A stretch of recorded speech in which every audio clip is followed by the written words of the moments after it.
જય શ્રી કૃષ્ણ, રાધે રાધે. કેમ છો બધા? મજામાં જ હશો. ખૂબ દિલની ઈચ્છા આશા છે કે બધા જ મજામાં હશો. ચાલો, હું અને મારો પરિવાર બધા જ મજામાં છીએ. જોઈ જ લ્યો તમે. અને આજે એક નવો દિવસ અને નવા વ્લોગની સાથે શરૂઆત કરી દઈએ છીએ એકદમ પોઝિટિવિટીથી. ચાલો, દિશા અને સાક્ષી આજે જાય છે બહાર. ક્યાં જાય છે? જો એ બંને વહેલા તૈયાર થઈ ગયા છે. અત્યારે વાગ્યા હશે લગભગ 7 થી 7:30. અને ધાનુબેન પણ વહેલા ઉઠી ગયા છે અત્યારે. અને સૂર્યનારાયણ પણ ધીમે ધીમે બહાર આવી ગયા છે. ભાઈ, દીવાબત્તી આ તે બધું જ થઈ ગયું છે. અને હું સેવા કરતા બહાર આવી ગઈ છું. મેં અવાજ સાંભળ્યો ધાનુનો, દાદી ક્યાં છે? દાદી ક્યાં છે? જો ધાનુને તો એમ જ છે કે દાદી સાથે આવે છે. ધાનુને ખબર જ નથી કે દાદીને ઘરે જ રહેવાનું છે, દાદી સાથે આવતા નથી એમ. તો એ ક્યારની જીદ કરે છે, દાદી ચાલો ને સાથે, દાદી ચાલો ને સાથે. પણ જો આજે છે દિશાની ફ્રેન્ડનો મેરેજ છે, એટલા માટે થઈને એ લોકો જાય છે, બહાર જાય છે. નિખિલભાઈ એમને મૂકવા જાય છે. એ હવે છેક આવશે બપોર પછી. હે ને, એ બાજુના ગામડામાં જ છે, બાજુના ગામમાં જ છે, બહુ કંઈ દૂર નથી. તો એ લોકો બપોરે તો આવી જ જવાના છે. ચાલો ત્યારે એમને વિદાય આપી દઈએ. જો સરસ મજાની ગિફ્ટ લઈ અને દિશાબેન પણ રેડી છે અને ધાનુબેન પણ રેડી છે. જો જીદ કરે છે કે દાદી ચાલ, સાથે ચાલ. એને મારે એમનો વિડીયો શૂટિંગ કરવું હતું, પણ મને એ કરવા જ નથી દેતી. બસ તું બધું મૂકી દે અને મારી સાથે ચાલ, તું પણ ગાડીમાં બેસી જા. એને ચાલો જીદ કરી છે એક પ્રકારની કે ચાલ દાદી ચાલ. એને પછી નિખિલે કીધું કે ચાલ દાદી આવે જ છે હમણાં, તું પહેલા બેસી જા. તો ચાલો, દિશાએ બધું જ મૂકી દીધું છે અંદર. અને ચાલો, નિખિલ, દિશા અને સાક્ષી અત્યારે જાય છે અને બપોર પછી એ લોકો આવતા પણ રહેશે. ચાલો, ધાનુબેન એટલા મસ્ત તૈયાર થયા છે અને દિશા અને સાક્ષી પણ જો એટલા મસ્ત તૈયાર થયા છે ને, લાગે જ નહીં કે આ એ જ ધાનુબેન છે. જો ને આખો દિવસ વેર વિખેર હોય ને, આજે જુઓ 7 વાગ્યામાં ફ્રી થઈ ગઈ છે બેન. 7 વાગ્યામાં તૈયાર થઈ ગઈ છે, નાહી ધોઈને એકદમ ફ્રેશ થઈ ગઈ છે. જો હજી પણ ધાનુને એમ જ છે કે દાદી સાથે આવે છે ને હજી ધાનુને વિશ્વાસ જ નથી કે દાદી ઘરે રહેવાના છે. એને એ એવું જ માને છે કે દાદી પાછળ, હું અને દાદી બંને પાછળ બેસવાના છીએ. અને હવે ફાઇનલી એને ખબર પડવા લાગી કે નહીં, દાદી સાથે આવવાના નથી. એને મન બનાવે છે કે દાદી ચાલ સાથે, તું મારી સાથે ચાલ. પણ અંતે ફાઇનલી એને ખબર પડી ગઈ કે દાદી આવતા નથી એમ. ચાલો, એ આવજો પણ કહી શકતી નથી. એને મનમાં એટલું બધું પેલું થાય ને ધાનુને, એને એકદમ સહેમી જાય કે દાદી કેમ નથી આવતા. થોડીક ઉદાસ થઈ જાય, પણ કાંઈ વાંધો નહીં, હમણાં સાંજે તો પાછી આવી જ જવાની છે. ચાલો, આપણે બધા જ એમને બાય કહી દઈએ. ચાલો ત્યારે બાય બાય, વહેલા આવી જજો. ચાલો, મારે હજી સેવા બાકી હતી, એ લોકો ગયા ને ત્યારે હજી અડધી જ સેવા થઈ હતી. ચાલો, સરસ મજાની સેવા મેં પણ કરી લીધી છે. જુઓ કેટલા સુંદર લાગે છે મારા ઠાકોરજી. શ્યામ અને ગોપાલ કેટલા સુંદર લાગે છે ને, અદ્ભુત જોડી.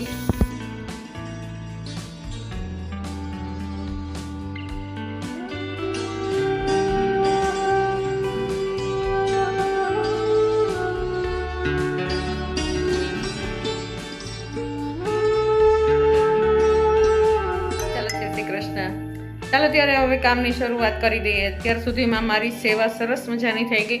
જ્યારે ધાનુ, દિશા અને સાક્ષી જતા હતા ને બહાર, ત્યારે હજી હું સેવા જ કરતી હતી. હજી સેવા મારી અધૂરી હતી અને હું એમને છોડવા માટે થઈને ગઈ હતી. પણ ચાલો, અત્યારે સેવા સરસ મજાની થઈ ગઈ છે એકદમ. અને આજે આખો દિવસ દિશા, સાક્ષી અને ધાનુ તો છે જ નહીં ઘરની અંદર. અને ઘરમાં કામ ઘણા બધા છે, જોઈ બધા ઓછાડ પાથરવાના છે અને ઘરમાં ઘણું બધું અસ્તવ્યસ્ત છે. એ બધું હરખું કરવાનું છે. આજ બધું મારા ઉપર જવાબદારી છે. એ લોકો આવે ને એટલે એકદમ મસ્ત ઘર હોવું જોઈએ એવું આપણે કહી દીધું છે. તો ચાલો, સરસ મજાની આપણે તૈયારી કરી લઈએ. સૌથી પહેલાં તો હજી મારે નાસ્તો બાકી છે, તો હું પહેલાં નાસ્તો બનાવી નાખું. રસોઈમાં શું કરવાનું છે કાંઈ ખબર નથી અત્યારે. છે કાંઈ રસોઈ, શાકભાજી આ તે કાંઈ છે જ નહીં ઘરની અંદર. તો જો એ પહેલાં મેનેજમેન્ટ કરીએ કે શાકવાળા ભાઈ કે બેન આવે કોઈ, તો એની પાસેથી લઈ લઈએ. અને આજે આખો દિવસમાં આ બધું જ કામ કરવાનું છે. જોયું ને તમે, કાલ બધા ઓછાડ ને આ તે બધું કર્યું હતું, તો એ બધું જ હવે ઠેકાણે કરવાનું છે. બીજા બધા ઓછાળને એવું તો પાથરવું જ જોશે. તો ચાલો એ બધું જ વ્યવસ્થિત આજે ઘર કરી નાખવાનું છે. જોઈએ આગળ શું કરી શકું છું. હું જેટલું બનશે એટલું જ કરવાની છું. વધારે એનાથી કાંઈ એક વસ્તુ નથી કરવાની, પણ ચાલો કરવું તો જોઈશે ને. ચાલો ત્યારે શું કરું છું હું તમને આગળ બતાવતી જાઉં. ચાલો સુંદર મજાનું શાકભાજી આવી ગયું છે અને નિખિલ અને હું બંને જઈએ અને અહીંયા બાજુમાં નાની એવી માર્કેટ ભરાય છે, ત્યાં આગળથી સરસ મજાનું એકદમ ચોખ્ખું શાકભાજી લઈ આવ્યા છીએ. ચોખ્ખું તો ઠીક પણ ફ્રેશ શાકભાજી, એને જોઈને જ આનંદ થાય ને એટલું મસ્ત શાકભાજી હતું. કાંઈ જો કેટલું મસ્ત ફ્લાવર છે. ફ્લાવરનો આજ ઘણો બધો ઉપયોગ કરી લેશું આપણે, એને અત્યારે પણ કરશું, રાત્રે પણ કરી લીધો ને અત્યારે પણ કરવાના છીએ. જો ફ્લાવર એટલું સુંદર હતું ને એટલું સુંદર હતું ને, પણ કહેવાય તો ફ્લાવર જ તે એટલું બધું મીઠું શાકભાજી હોય કે એની અંદર ઈયળ પડવાની વધારે બીક લાગે, એને જીવાત પડવાની વધારે ને વધારે બીક લાગે. એટલા માટે ચાલો સરસ મજાનું પહેલાં તો ધોઈ નાખ્યું, નાના નાના પીસ કરી નાખ્યા અને એને હળદર અને મીઠાવાળા પાણીની અંદર ખૂબ જ સરસ રીતે ગરમ કરી લેશું ને ઉકાળી લેશું. 1-2 ઉફાણ આવે એટલી વાર માટે થઈને આપણે ફ્લાવરને અંદર જ રહેવા દઈશું. અને હળદર છે અને મીઠું છે, કદાચ કાંઈક જીવાત હશે તો એમાંથી પણ નીકળી જશે. જુઓ વટાણા કેટલા મસ્ત એકદમ ગ્રીન વટાણા હે ને. અત્યારે તો જેટલા વટાણા ખવાય એટલા ખાઈ લેવાના, બાકી સ્ટોર કરીને મૂકી દેવાના. અત્યારની કોથમીર, અત્યારના ધાણા ભાજી, અત્યારની મેથી, પાલક, એને એટલી સરસ મજાની સબ્જી આવે ને કાંઈ. ચાલો આપણું ફ્લાવર એકદમ મસ્ત બની ગયું છે. જુઓ એને હવે બહુ પાકતા પણ વાર લાગવાની નથી. ચાલો આપણે એકદમ મોટા મોટા બટકામાં આપણે પાણીમાં ઉકાળ્યું હતું ને, તો હવે થોડાક ઝીણા એનાથી કટકા કરી લેશું અને બધું જ ફ્લાવર જેટલું છે એટલું સમારી લેશું. ચાલો હળદર અને મીઠું બંને ચડી ગયા છે, તો સૌથી પહેલાં તો આપણે લોટ બાંધી લઈએ, કારણ કે કહણ તો આવવું પડે ને ભાઈ. એને લોટને એકદમ કણ આવી જાય ને એટલા માટે સૌથી પહેલાં બાંધી નાખવાનો. જો દાળ ભાત કર્યા હોય તો અલગ વાત છે, બાકી શાક રોટલી જ કરવાના હોય તો સૌથી પહેલાં તો લોટ જ બાંધવો પડે. ચાલો શાકની તૈયારી ભરપૂર થઈ ગઈ છે, ફૂલ થઈ ગઈ છે, બધી જ વસ્તુ તૈયાર છે. અને જો વટાણા સરસ મજાના છે, ટમેટાં છે, લસણ છે અને ફ્લાવર છે. ચાલો તેલની અંદર આપણે રાઈ, જીરું અને લસણને વઘારી લીધું છે સરસ મજાનું, એકદમ ચડી જાય અને લસણ સહેજ લાલ, બહુ લાલ થવા દેવાનું નથી. ત્યાં જ આપણે એની અંદર હિંગ અને ટમેટાં નાખી દઈશું. અને ટમેટાનું જ્યાં સુધી પાણી બળી ન જાય ત્યાં સુધી બીજો કોઈ મસાલો કરવાનો નથી. આ એક એવું સરસ મજાનું શાક છે ને ફ્લાવરનો, કે ગમે એટલું શાક તમે ખાઓ ને, કદાચ રોજે શાક ખાઓ ને તોય તમારું પેટ ભરાય ને એટલું સ્વાદિષ્ટ શાક બને. ચાલો આપણે સરસ મજાના હળદર અને મીઠું નાખી અને ટમેટાને ચડાવી લેશો. એને જો ટમેટાનું પાણી એકદમ મસ્ત બળી ગયું છે, ત્યાર પછી આપણે સીધા જ વટાણા નાખી દેશું ફોલીને, હે ને. એને બાફ્યા નથી, અંદર, કારણ કે વટાણા બફાતા બિલકુલ વાર લાગતી નથી. અંદર જ વટાણા ચડી જવાના છે.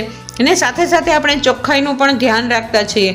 રસોઈ બનાવીએ ને તો સાથે કિચન આપણું વેર વિખેર ન થાય એનું ખાસ ધ્યાન રાખવાનું છે. કારણ કે જો વેર વિખેર થશે ને તો આપણને જ રસોઈ કરવી ગમશે નહીં બિલકુલ. એને સાચી વાત કે નહીં? તમને લોકોને પણ આવા જ અનુભવ થતા હશે મારી જેવા. ચાલો મસ્ત સલાડ સમારાઈ ગયું છે. જો કાકડી એટલી મસ્ત ગ્રીન આવી હતી ને કાંઈ. ચાલો અંદર મસ્ત આપણા વટાણા ટમેટાં મસ્ત ચડી ગયા છે. તો ચાલો આપણે અંદર નાખી દેવાનો છે ફ્લાવર, પણ એના પહેલાં આપણે સહેજ મસ્તો મસાલો કરી લઈએ. હળદર મીઠું તો પહેલાં જ નાખી દીધા છે, હવે નાખી દીધું છે ધાણા જીરું અને ચટણી. એને આ કાશ્મીરી ચટણી છે અને સાથે ડબલ પટ્ટો છે, એટલે કલર પણ એટલો મસ્ત આવશે ને કે ન પૂછો વાત. જો આપણે હળદર તો અંદર નાખી જ દીધી છે પહેલાં ફ્લાવરની અંદર જ તે, એટલા માટે આ શાકની અંદર વટાણાની અંદર આપણે સહેજ ઓછી હળદર નાખી છે. ચાલો બધું જ શાક ચડવા મૂકી દીધું, ઉપર પાણી ભરેલી થાળી પણ મૂકી દીધી. હવે એ વરાળે ચડ્યા કરશે. જોયું ને આપણો લોટ કેટલો મસ્ત થઈ ગયો છે, એકદમ કૂણ આવી ગયો છે અને એકદમ માખણ જેવી રોટલી થાય. એને આવી જો રોટલી કરીએ ને, આવી રીતે કણ દઈને આપણે રોટલી કરીએ ને તો એકદમ માખણ જેવી રોટલી થાય. કદાચ રોટલી પડી રહે અને લોકોને જમતા વાર લાગે, 2-3 કલાક પછી પણ જમીને તો પણ આ રોટલી એકદમ કૂણી જ મળે. એને ચાલો સરસ મજાની ફુલકા રોટલી આપણી બનીને રેડી છે. આપણી રોટલી હમણાં થોડીક વારમાં બની જશે. બધી જ રોટલી એક પછી એક બનાવી લીધી. ચાલો આપણું શાક બનીને એકદમ રેડી છે. જુઓ કેટલું મસ્ત શાક બની ગયું.